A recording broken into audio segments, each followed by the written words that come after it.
daawadayaal waxaan soo gaarnay qaybtii dadka caadiga ah ee dawaarlayaasha magacaaga dadweynaha u sheeg magacayga aniga Ikhtiraax Mudula la yiraahdaa khadra bal waxaad nooga sheekaysaa dawaarkaaga iyo badeecadu imika waqti suuqu ma fiican yahay maalmahan dawaarkayga iyo badeecadeeda alxamdulillah baan isaga jirnaa waxay ahayd nolol maalmeedkaygu nooga soo baxaa suuq waa de maalinba si weeyaan waa yoom xasan yoom basal bal waxaad nooga warantaa yacni dadku bacmushtarku imika baryahan miyuu soo fiicnaanaya mise waa sidii uu ahaa un buu yahay weli haye bacmushtarku wuu iska fiicay magaalada aad u fiican tahay ma kama dayrin karo Somaliland runtii nabadgelyo aad ayaan ku aragnay maxaad u sheegaysaa dadka qurbaha ku nool dadka qurbaha ku nool walaalaha ay horta waan salaamay aad iyo aad baan u salaamay waxaan leeyahay wadankiinu aad buu fiican yahay ku soo noqdo noo kaalaya waan jecelahay waa tahay daawadayaal waxa khadra iyo dawaarkeedii runtii farshaxanka dawaarku dumarku aad buu u jecel yihiin marka waa kii caadi ah electric buu ku shaqeeyaa kani maya lugtaydaan ku shaqeeyaa lugtaad ku maashaa ma ku tusaasadaan u shaqeeyaa bal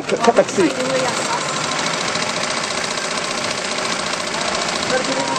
waka electric uma baahna waa khadra oo lugteeda maalaysa waxaananu idin leenahay sida ay daawasho wacan barnaamijka qaybihiisa kale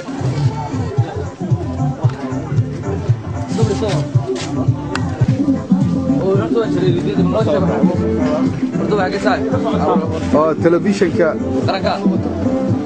si socdo waraysyadii googooska ahaa ee dadweynaha ka qaadaynay nin dhallinyara magacaaga dadweynaha u sheeg muuse maxamed aadan موسى بل نوغا شيكي بعضها مقعي بعضها سوق سومالان ugu weyn way بعضها waa heen ereyadan ilaa waa heen ilaa xaq hore way gudihiisu ilaa daawashiisa dad baanta laftirkiisa in halkan waxa la radaa magaceeda meheradayda bila barwaaqo bal waxaad nooga sheekaysaa yani in badeecadaha laga helo suuqa Hargeysa waxa laga helaa sida dharka dumarka oo kale sideedka oo kale ilaa haafka ilaa dharka ragga shaarkiisa laawusha ma dharka ciyalka nooc walba bay ajinada isku jiraan electronics kana ma laga helaa no ma electronics waa laga helaa laakiin meelo furan baa jiray tan anagu waxaan u gaarnay dharka dumarka dharka ciyalka bal waxaad nooga warantaa nabadgelyada yani suuqa nabadgelyadiisu okay wax dhibaato ma jiraan badeecada dadku ma iibsadaan aad loo iibsadaa lacagta xagga ka keenan dadku lacagta laga keeno dadku waa wax shaqeysta wax in shaqooyinka dibadda looga soo diro inta way leeyihiin marka bal qurba jooga ku daawanaya maanta maxaad u sheegaysaa waxaan u sheegayaa inaanu aad iyo aad anagu nabadgelyo iyo horumar iyo bacmushtar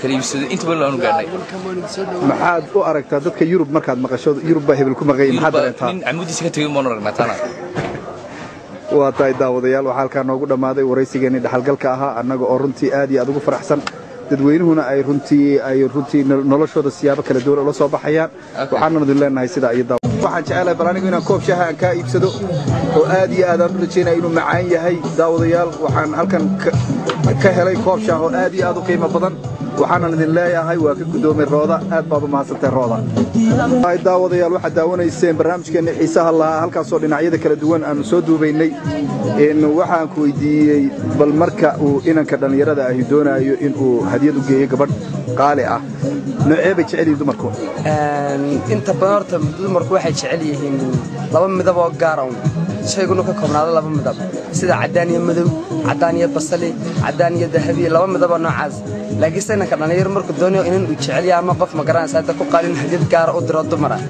wuxuu qaadaa sida laba midab oo khaas ah laba midab inta badan ma garanaysa culays ka saara sida midabka halkaaga muuqdo casaan iyo madow iyo midabka isaguna la yiraahdo ma garanaysa cadaanka iyo basaliga oo sida aan mar saxaafadan ka maqalna leeyahay wadamo waxa jira hindiyo la raac laga adeysay yahay midabka casaanka iyo cadaanka iyo basaliga xanaaqo biyaabo la yiraahdo ya oo gobol hindiya kamida oo cadaawada dagaal ka socdeen midabka magaalada gabigeeda laga dhigay wada binki meelan marka caradu biinaya midabkan isaga ah midabkaas caradu biyaaba la yiraahdaa labada isjecelna uu isu soo jiidaya marka inamadu hadiyad u geeyaan hablaha sano kulaba aad loo taageersay labada midab khaasatan waliba dhalinyarada maadaama jirta oo idin yiraahda warniya waxaan doonayaa inaan aan jecelahay inaan alaab u iibiyo bal ila doora way jiraan dhalinyaro badan oo qurba joog inta noo yimaadaan yaa wixii ka ku jira naadeere nala doora ka maskaxda ku jira anigu aan qaalin hawo maanu doora midabkaas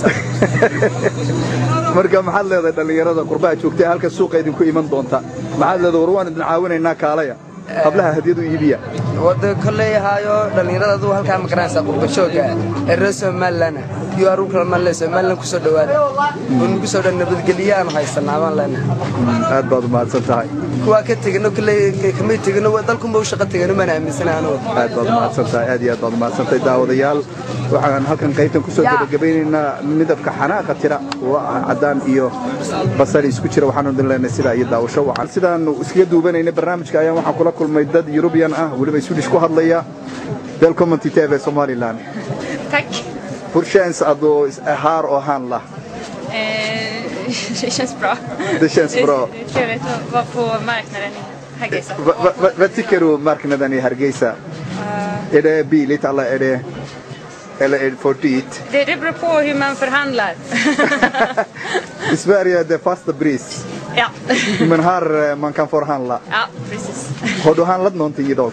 Ja, idag har jag handlat en lång kjol. Yes. Och en...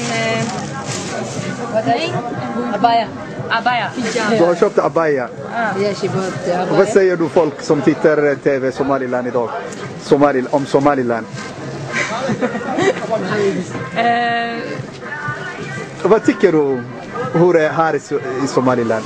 Jag tycker väldigt bra om Somaliland. Jag hoppas verkligen att freden och utvecklingen fortsätter i Somaliland. Jag tycker att Somaliland verkligen gått framåt och visat att de kan utvecklas även om det fortfarande är väldigt oroligt i södra Somalia. Ja. Så att, tack ska du ha. Ska du köpa någon krydda idag? Inga kryddor idag, nej. Välkommen. What's your name? My name is Aisha. Which land you come from? From Kenya. How do you feel in Sweden? Somaliland. It's good, very friendly, Peaceful. peaceful. And how do you think when you see the marknaden in dollar and in Somaliland shilling, they are outside in the streets? How do you feel when you see it? Yeah, it gives me the impression that they are very honest, especially when it comes to money. I mean, people don't just put money around like that, but counting the money is hard. It's too much. Thank you very much. daawadayaal halka waxaan noogu dhamaaday barnaamij aad u xiiso badan oo aan ka sameeyay dad Yurub ka yimi oo halkan kula kulmay waxa kala la socotay walaal magacaaga dadweynaha sheeg Faadimo Cali Nuur.